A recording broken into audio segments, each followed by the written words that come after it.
What's going on, everybody? Welcome back again to the show. Welcome back to another episode of Seahawks Now, your home for all things Seattle Seahawks news, content, rumors, updates, all that good stuff, guys. Today we're talking about the Seahawks offense. We're talking about what are the keys to winning in 2025, and we're talking about Cody White, who just got reinstated onto the team from the practice squad. All that and more right here today on Seahawks Now. But first, if you like what you see, make sure you hit that subscribe button down below. It really helps the channel out. Hit the bell for notifications so you never miss another breaking news upload or analysis video. Today, more of an analysis video. We're going to get into it, guys. Seahawks offensive evaluation after the first two games. What is my evaluation?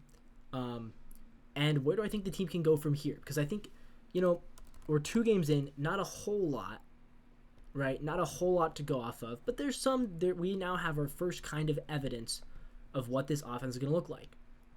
As far as yards per game, right now, Seattle is averaging 312.5 yards per game. We are in the bottom half of the league, but not that far. We are actually right behind the Chiefs at 320 yards per game. And we're right above the Saints, who we play on Sunday, who are averaging 311 yards per game. Passing, as far as passing goes, Seattle is averaging 212 passing yards per game. Again, right on par with the Chiefs, who are at 211. And right behind the Miami Dolphins at 215. And then as far as rushing goes, Seattle currently averaging exactly 100.5 yards per game, which is behind the Green Bay Packers at 106 and right ahead of the Texans and Vikings, both at 99. As far as points per game, Seattle right now averaging 22 points per game exactly. It's the same as the 2-0 reigning Super Bowl champion Philadelphia Eagles.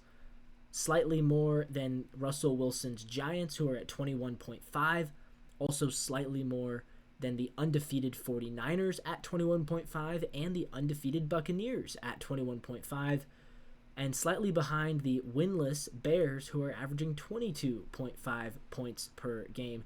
So it just kind of goes to show, when we're early in the season right now, records don't matter as much as kind of what we've actually seen from these teams, the performances.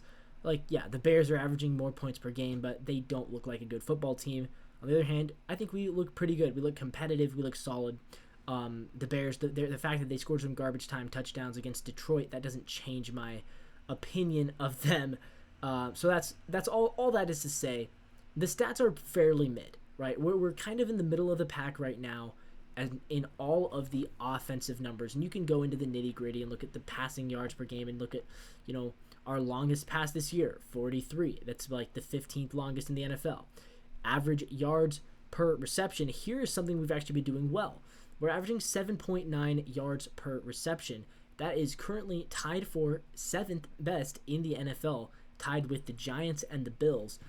We are behind the Lions, Rams, Ravens, Packers, Chargers, and Colts. A lot of good quarterbacks, and Sam Darnold's up there with them. And that's something that kind of carried over from the Vikings, I think. Last year, Minnesota was 5th in average yards per attempt. They were averaging 8 yards per attempt with Sam Darnold, and that was fifth best in the NFL. This year, right now, currently tied for 7th. So, yeah, that is a good thing to see, that Darnold is not struggling in that regard. He's actually, he's managing to throw for quite a few yards per attempt. He's making the most of every time he throws the football. As far as completion percentage goes, we are at 67.9, just outside of the top 10. So again, he's actually been accurate. Darnold has been accurate, and he's making the most of every attempt. That is good. I think they maybe need to let him loose a little more, although I understand the reservation there. Right now, 2 touchdowns, 2 interceptions. That was the fear with Darnold, I think, and last year that was what was going on with Geno, right? Because last year, the whole issue with our passing attack was 21 touchdown passes, not very many, and only 16 interceptions, which was kind of a lot. We threw the 5th most interceptions in the league, and we threw the 7th fewest touchdowns in the league. So that's not a good combo. This year, right now, again, it's very early, but it's more of the same trend there at least. We are one of only 5 teams with less than 2 touchdown passes in the season, and we have only thrown 2. We're one of 11 teams that have thrown less than 3. And then as far as the 2 interceptions go, it's not terrible. But again, we are one of 12 teams that has thrown multiple interceptions. And there's not a whole lot of teams that have thrown more. Only 8 teams that have thrown more. So Again, not great. Here's something that I've really been liking, though. Only 3 sacks. Sam Darnold has only been sacked 3 times, and that's a good one. Only 5 teams with fewer sacks. He's been sacked the same amount as Dak and Jalen Hurts, but even still, we are in the top 8 of the NFL right now in sacks. I'm not sure if it's the O-line that has gotten that much better, or if it's the fact that maybe Darnold just doesn't take that many sacks. Maybe he's just gotten really good at quick release, getting rid of the football. As far as sack yards lost, we've lost 21 yards from sacks. That is the 8th fewest in the league. So that is, again, that's really good. And then as far as passer rating goes, again, kind of middle of the pack at 88.8. So, yeah, again, it's only 2 games. I'm looking back right now, actually, at the Minnesota Vikings last year. Last year, they lost a lot of yards in sacks. Last year, the Vikings lost 336 yards and 49 sacks. That was both in the top 10. So the Vikings' offensive line was not preventing Darnold from going down. Early on, the Seahawks' offensive line is. So that's something interesting to see. Meanwhile, the Vikings have allowed 9 sacks for 47 yards this year already, which is the second most in the NFL. So it might just be the fact that, yeah, last year Darnold was playing for a bad offensive line in Minnesota. This year he's playing for a better offensive line in Seattle. Because it looks like Minnesota, they are still dealing with sack issues. We're not anymore, which is interesting. But I also wonder, could this be a Clint Kubiak thing? Looking at 2024, again, the Saints offense. Last year, the Saints offense did do fairly well in pass protection. They were sacked 37 times between their 4 quarterbacks they used last year. 37 sacks, 242 sack yards lost, which was slightly above average, but not that much above average. But perhaps that is something that Kubiak really focuses on is, having quick release out of his quarterbacks. But it seems like Darnold's been doing a really good job of getting the ball out. And when he doesn't have an option, he gets rid of it, which is good. I think that is something that he has definitely improved on since his rookie seasons. Because early in Darnold's career, he was, again, it was a mess. I mean, if you look at some of the early years of Darnold in 2018, for example, in 2018 he was sacked 37 times. In 2019 with the New York Jets, he was sacked 52 times, 4th most in the league. In 2020 with the Jets, he ends up being sacked 43 times, the 9th most in the league. So Darnold did not, the Jets did not do him any favors. 53 sacks in 2021. The Jets' offensive line did not do Sam Darnold any favors. I think he's figuring it out, though, in Seattle, which is good. All right, I want to talk about the keys to winning. What are the keys to victory for the Seahawks in 2025, right? How are we going to win games? Because every team, I feel like, has a path of this is how we're going to win games. This is what our identity is going to be. And I think for the Seahawks, what the identity has to be this year is it has to be a defensive first mentality. Like, we're talking about the offense, and yeah, the offense looks fine. It looks a little bit mid to me so far. And again, I'm not trying to say that this offense can't improve. I think it can reach better heights, but right now we haven't seen it yet. And what I think the key to winning for the Seahawks is, and what I think they want to do, what they want their identity to be, is really good defense, really buttoned up special teams, and then the offense just has to do enough, right?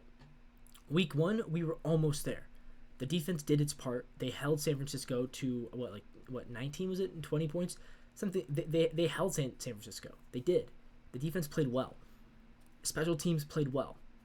And the offense almost did enough.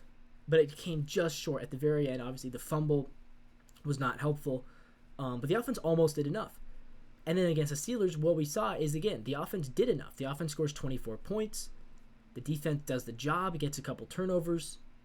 I think turnovers are going to be a big key for us to winning this year. Mike McDonald's defenses have always been turnover heavy.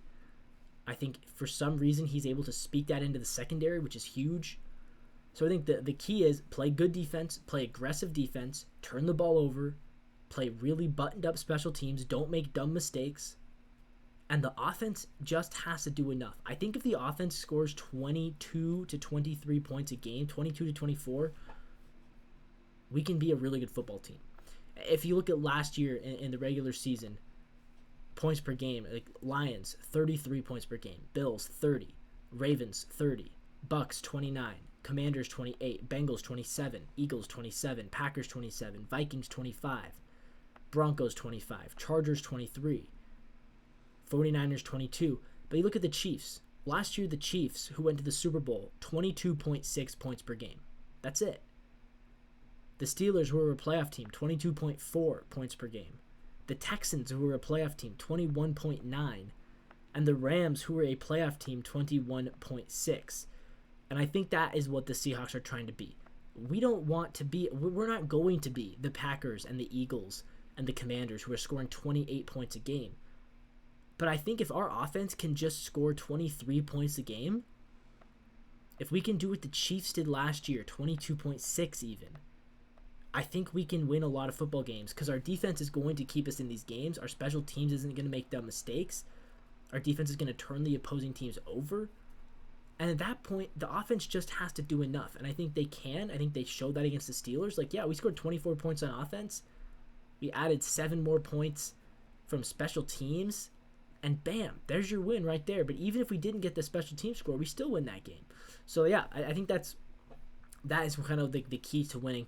One last thing to hit on, Seahawks have signed Cody White off the practice squad, so they're getting some receiving help against the Saints. Obviously, White was banged up to start the season. He spent some time on the practice squad. Now he's back on the team. Shaq Griffin is the one who's getting cut. So goodbye, Shaq Griffin. Hello, Cody White. We'll see what he can do on Sunday. With that, guys, being said, we're going to wrap this video up for today. As always, leave a like down below if you like what you see. Hit the bell for notifications so you never miss another breaking news, alert, or analysis deep dive video like the one today. And as always, guys, we'll see you tomorrow. Until then, go Seahawks.